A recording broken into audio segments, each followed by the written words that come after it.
ಅವ್ರನ್ನ ತೊಗೊಂಡು ಹೋಗುವಂಥದ್ದು, ಅವ್ರನ್ನ ಮುಚ್ಚಿಡುವಂಥದ್ದು, ಆ ಸದಸ್ಯರನ್ನು ಮುಚ್ಚಿಡೋದು, ಆನಂತರ ನಿರ್ದೇಶಕರನ್ನು ಮುಚ್ಚಿಡುವಂಥ ಕೆಲಸಗಳು ಇವೆಲ್ಲ ಯಾಕಂತ. ಇದು ಕೇವಲ ಒಂದೇ ಕ್ಷೇತ್ರದಲ್ಲ, ಈವನ್ ಕಿತ್ತೂರದಲ್ಲೂ ನಡೆದ್ರೆ ಇದು ಗಲಾಟೆ. ಒಂದು ಕಡೆ ಬಿ ಜೆ ಪಿ, ಇನ್ನೊಂದು ಕಾಂಗ್ರೆಸ್. ಬಿ ಜೆ ಪಿ ಕಡೆಯಿಂದ ನಮ್ಮ ಏನಪ್ಪ ಅಂದರೆ ವಿಕ್ರಮ್ ಇನಾಮ್ದಾರ್ ಅವರು ನಮಗೆ ಕೊಡ್ರಪ್ಪ ನಾವು ಆಗ್ತೀವಿ ಅಂತ ಅಲ್ಲಿ ಬಂದಿದ್ದವರು. ಅವ್ರು ಡೆಲಿಗೇಷನ್ ಫಾರ್ಮ್ ತೊಗೊಂಡು, ಡೆಲಿಗೇಷನ್ ಫಾರ್ಮಿಗೆ ಬರ್ತದ, ಡೆಲಿಗೇಷನ್ ಫಾರ್ಮ್ ಅಂದ್ರೆ ಮತ ಹಾಕೋದಕ್ಕೆ ಒಬ್ಬ ವ್ಯಕ್ತಿನ ಆಯ್ಕೆ ಮಾಡಿ ಕೊಡ್ತಾರೆ ಅವ್ರನ್ನ ಕೂಡಿದ ಮೆಂಬರ್ಗಳು. ಆ ವ್ಯಕ್ತಿ ಹೋಗಿ ನಿರ್ದೇಶಕನ ಆಯ್ಕೆ ಮಾಡ್ತಾರೆ.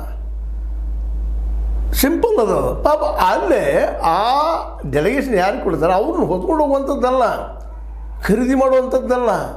ಅದು ಅವ್ರ ಅಭಿಪ್ರಾಯ, ಯಾರಿಗೆ ಹಾಕ್ತಾರೋ ಅವರನ್ನು ಎತ್ಕೊಂಡು ಹೋಗೋದು ಎರಡೂ ಕಡೆ ಜೋರ್ದಾರಾಗಿ. ಅದರಲ್ಲೂ ಎರಡು ಸಮ ಇದ್ದಾವಲ್ಲ.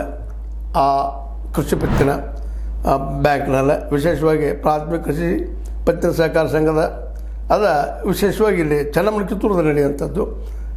ಈ ಬೈಲೂರು ಅನ್ನುವಂಥ ಚೆನ್ನಮ್ಮನ ತಾಲೂಕಿನ, ಕಿತ್ತೂರು ಚೆನ್ನಮ್ಮ ತಾಲೂಕಿನ ಬೈಲೂರು ಗ್ರಾಮದಲ್ಲಿ ನಡೆದಂಥದ್ದು ಇದು.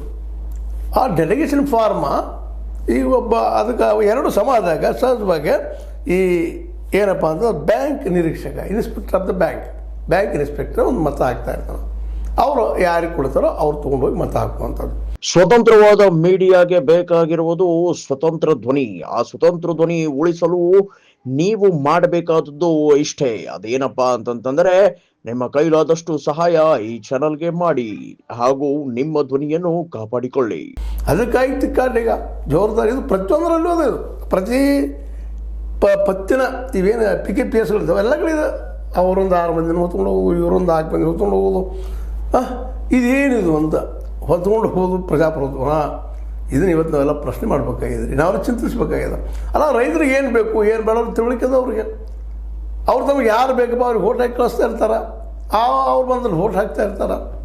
ಅದನ್ನು ಈ ಮತದಾನದ ಹಕ್ಕನ್ನು ಕಸ್ಕೊಳ್ಳೋದಕ್ಕೆ ನಾವು ಯಾರು ಅಂತ ಇದೆಲ್ಲರೂ ಮಾಡ್ತಾ ಇದ್ದಾರೆ. ಈ ಎಲ್ಲ ಕ್ಷೇತ್ರಗಳು ನಡೀತಾ ಇದೆ. ಎಲ್ಲ MLAಗಳು, ಎಲ್ಲ MLCಗಳು ಆಯಾ ಭಾಗದಲ್ಲಿ ಇದೇ ರೀತಿಯಾದಂಥ ಒಂದು ವರ್ತನೆ ಮಾಡ್ತಾ ಇದ್ದಾರೆ. ಇದರಿಂದಾಗಿ ರೈತರಿಗೆ ಏನು ಬೇಕು, ರೈತರ ಸಮಸ್ಯೆ ಏನು, ಬರೀ ಸಾಲ ಕೊಟ್ಟರೆ ಬಗೆಹರಿದು ಹೋಗ್ಬಿಡ್ತಾ, ಸಮಸ್ಯೆ ಸಾಲ್ವ್ ಆಯ್ತಾ ಅನ್ನೋ ಒಂದು ಮೂಲಭೂತ ಪ್ರಶ್ನೆ ಅದೇ. ಹೌದು, BDCC ಬ್ಯಾಂಕ್ನಲ್ಲಿ ಸಾಲ ಸಿಗ್ತದೆ, ಒಳ್ಳೇದಾಗ್ತದೆ. ಇಲ್ಲಿ 2 ರೀತಿ ಇದ್ದಾವೆ. ಒಂದು, ಮೊದಲನೇದಾಗೆ ರೈತರಿಗೆ ಹೆಲ್ಪ್ ಆಗ್ತದೆ, ಬ್ಯಾಂಕ್ ಬೇಕು, ಸಹಾಯ ಬೇಕು. ಮತ್ತು ಇಡೀ ದೇಶನೇ ಸಾಲದಲ್ಲಿದೆ.